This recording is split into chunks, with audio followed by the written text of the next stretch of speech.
ഇതിൽ തേങ്ങ വെച്ചിട്ടാവുമായിരുന്നു. ആരണ്ടൊക്കെ വരുന്നുണ്ട്. ഇനി ആരോടൊക്കെ വരുന്നു? ഇതിപ്പോ എനിക്കാണ് തയ്യല്ലോ. ഒന്ന് എവിടെയെങ്കിലും പോയി ഒളിക്ക്. ഈ ഗസ്റ്റുകളുടെ കാര്യം.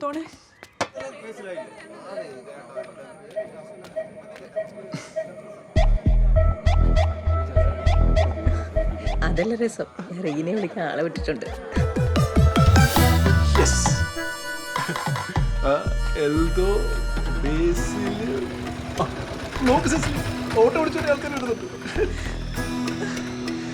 കർത്താവേ, ബെന്നിച്ചൻ ചേട്ടൻ. അയ്യോ, പാപ്പച്ചൻ ചേട്ടൻ. കറക്റ്റ് ടൈമിന് ബെന്നി എത്തിയല്ല. ശേ സിസ്ലിക്കുട്ടി, കലല്ലേ? എന്താ ഇത്? ഞാനിവിടുന്ന് പോയാലും ഇവിടെ അടുത്തന്നെ ഉണ്ടാവുമല്ലോ. പണ്ട് ഞാൻ തെറ്റാലിക്ക് മരയൊന്നിന് അടിച്ചിട്ടപ്പോ സിസ്ലിക്കുട്ടി പറഞ്ഞായിരുന്നു ഞാനൊരു വലിയ ആളാകുമെന്ന്. പറഞ്ഞിട്ടുണ്ട്.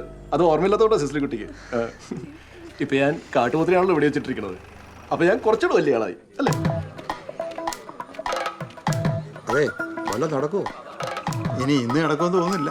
അയ്യോ സിസ്ലിക്കുട്ടി, കരയല്ലേ? കണ്ണുതിരിങ്ങനെ വേസ്റ്റ് ആക്കല്ലേ? ഇനി എത്രയോ കര കിടക്കുന്നു.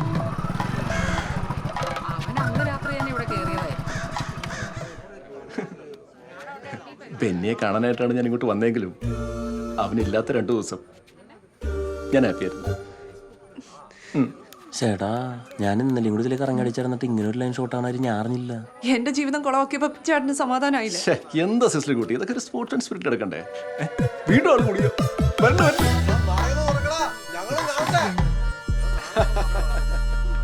തിരക്കുകളൊക്കെ മാറ്റി വെച്ചോടെ വന്നിട്ടുള്ള എല്ലാവർക്കും എന്റെ വിനീതമായ നമസ്കാരം.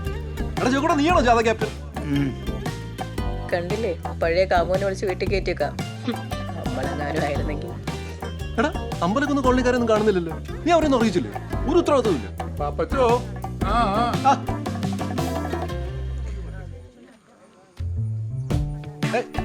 എന്റെ പൊന്ന് സിസു, റീന നീ എന്താ കരയുന്നത്? ഇതാണ് ഈ പെണ്ണുങ്ങളുടെ കുഴപ്പം. ഒട്ടും മനക്കെട്ടിയില്ല. വിയൂർ സെൻട്രൽ ജയിലിന്റെ മതിലുകൾക്ക് തളച്ചിടാൻ പറ്റുമോ ഈ പാപ്പച്ചനെ? നിന്നെ വിട്ടോ സിസു, നീ പേടിക്കണ്ട. ദേ വെനിച്ച നിൽക്കുന്നത് നല്ല പയർ വയറ് പോലെ. രാത്രി ഞാൻ പറഞ്ഞില്ലേ സിസു, നോട്ട് ഇഞ്ചുറി ടു ഹെൽത്ത്. നല്ല ഇടി കിട്ടിയല്ലേ? മുടിയൊക്കെ വളർന്നോടാ. ചാച്ചൻ ജയിൽ മോചിതനായി വന്നിട്ട് നമുക്ക് ഒരുമിച്ച് പോയി അപ്പാച്ചി സ്റ്റൈൽ വെട്ടാം. ഞാനെന്നാ പോയിട്ട് വരാം. നിങ്ങൾ വരാണ്ടിരിക്കുക എന്ത് വെച്ച് ചെയ്തോ? ഈ 2 ദിവസം നിങ്ങൾ ഇവിടെ എന്തുണ്ടാക്കണേരുന്നെന്ന് എനിക്കറിയണം. പറ. എന്നാലും ധൈര്യം സമ്മതിക്കണം, അതും പട്ടാ പകല്.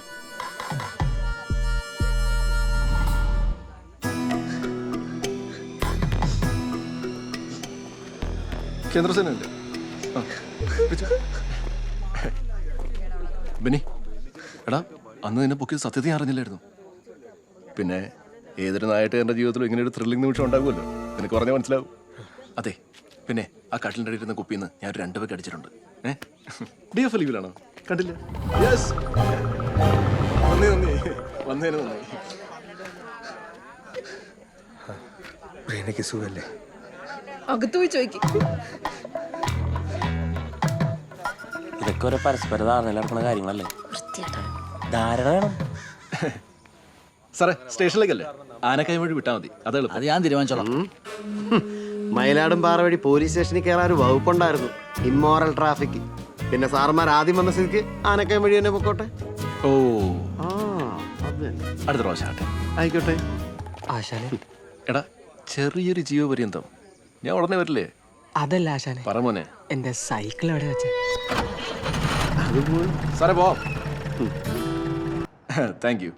വായന അങ്ങനെ ശീലമൊന്നുമില്ല. എന്നാലും കോടതി മുമ്പാകെ സത്യം മാത്രമേ ബോധിപ്പിക്കൂ. അതല്ലല്ലോ, അത്രേ ഉള്ളൂ. കോടതി മുമ്പാകെ സത്യം മാത്രമേ ബോധിപ്പിക്കൂ. അയ്യോ, ഇതിനകത്ത് ആവശ്യമില്ല. ഞാൻ സത്യം മാത്രമേ പറയാറുള്ളൂ. എന്റെ കൊച്ചിലോട്ടുള്ള ലൈൻ അതാ. സൈലൻസ്. ഇന്ത്യൻ ഭരണഘടനയാ. പാപ്പച്ചൻ കൈവച്ചങ്ങ് പറഞ്ഞു വെച്ചാ മതി. അത് ഇതാണോ?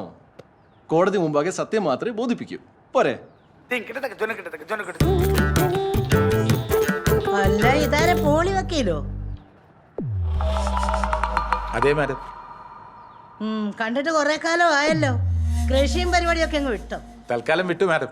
നല്ലൊരു കേസ് കൈ കിട്ടിയപ്പോ ഈ വാഴ നനയ്ക്കലും വളവിടലും ഒക്കെ അതിഥി തൊഴിലാളികളെ ഏൽപ്പിച്ചു. ഇപ്പൊ അവരാ ബെസ്റ്റ്. ഓഹോ, അത്രയ്ക്ക് നല്ല കേസാണ്. അതെ മാഡം. അപ്പൊ തുടങ്ങാല്ലേ?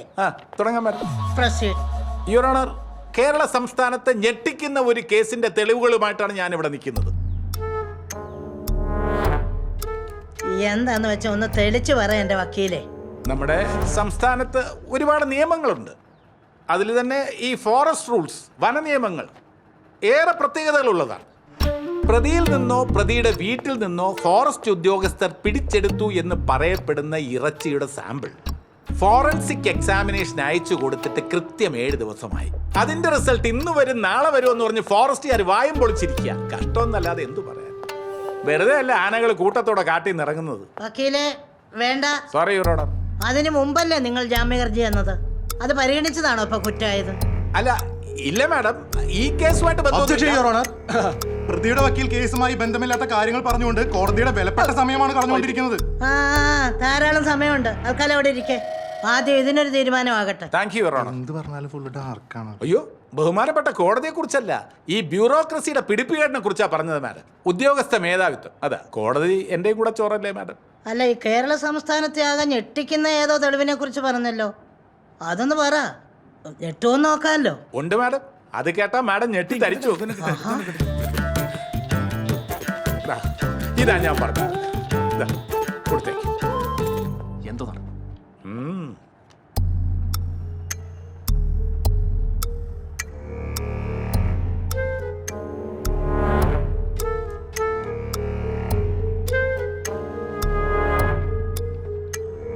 എൻ്റെ കക്ഷി പാപ്പച്ചൻ എനിക്ക് നേരത്തെ അറിയാം യുവർ ഓണർ. ഈ പത്രങ്ങളിലൊക്കെ പടം അച്ചടിച്ച് വരാനും നാട്ടിലെ ധീരനായ നായാട്ടുകാരനാണെന്ന് അറിയപ്പെടാനും ഒരുപാട് ആഗ്രഹങ്ങളുള്ള ഒരു പഞ്ചപാവമാണ് പാപ്പച്ചൻ. അതുകൊണ്ടാണ് ഈ വേഷം കെട്ട് നടത്തിയത്. ചുരുക്കി പറഞ്ഞാൽ നാട്ടുകാരുടെ മുമ്പിൽ ഒന്ന് ഷൈൻ ചെയ്യാൻ വേണ്ടി അല്ലേ? അതുകൊണ്ട് പാപ്പച്ചനെ വെറുതെ വിടണം. നിരപരാധിയാണ്, 100% നിരപരാധിയാണ് യുവർ ഓണർ. പ്ലീസ്. എന്താണോ പാപ്പച്ച ഇത്? താൻ പറയുന്നു താൻ പ്രതിയാണെന്ന്, തന്റെ വക്കീല് പറയുന്നു താൻ നിരപരാധിയാണെന്ന്. ഒരിക്കലുമില്ല സർ. ഈ വക്കീലിന്റെ മനപ്പുറം നാണം കടത്ത എന്തൊക്കെയോ പറയുവാണ്. എടോ കോപെ തന്നെ ആരോടോ കേസ് ഏൽപ്പിച്ചത്? പാപ്പച്ചോ, ഇത് കോടതിയാ.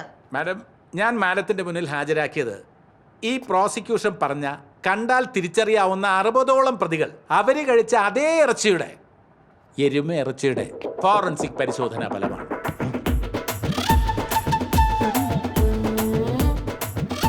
അതെ മാഡം, ഭക്ഷണം കഴിക്കാനും നുണ പറയാനും മാത്രം വായ തുറക്കുന്ന നിരപരാധിയായ എന്റെ കക്ഷി അന്ന് വീട്ടിൽ വിളമ്പിയത് തവിടും കൊപ്ര പിണ്ണാക്കും പച്ചപ്പുല്ലും കഞ്ഞിവെള്ളവും കുടിച്ച് വളർന്ന ദിവസം 4 ലിറ്റർ കറവയുള്ള ഒരു സാധാരണ എരുമയുടെ ഇറച്ചിയാണ്.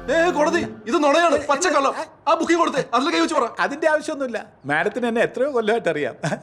മാഡം, എന്റെ എഫേർട്സിലൂടെ, എന്റെ സ്വന്തം പ്രയത്നത്തിലൂടെ എന്റെ കക്ഷി നിരപരാധിയാണെന്ന് കോടതിയെ ബോധ്യപ്പെടുത്താൻ കഴിഞ്ഞതിൽ എനിക്ക് അതിയായ സന്തോഷമുണ്ട് മാഡം, സന്തോഷമുണ്ട്. പ്രതിഭാഗം വക്കീല് ശേഖരിച്ച സാമ്പിളിന്റെ അടിസ്ഥാനത്തിൽ പ്രതിയെ വെറുതെ വിടുന്ന ഏർപ്പാട് ഇന്ത്യൻ ജുഡീഷ്യറി സംവിധാനത്തിൽ ഇല്ല. വക്കീലിനും അറിയാവുന്നതല്ലേ.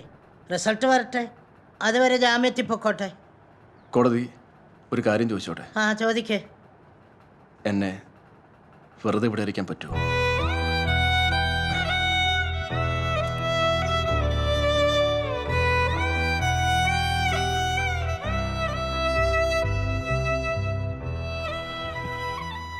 പറ്റില്ല അല്ലേ?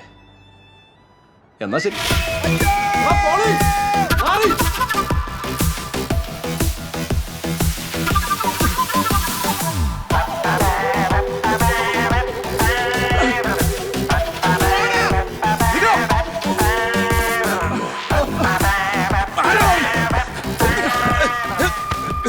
ഞാൻ കാട്ടിക്കയറി വെടിവെച്ചത് എരുമയാണെന്ന് നിന്നോടാണ് പറഞ്ഞത്.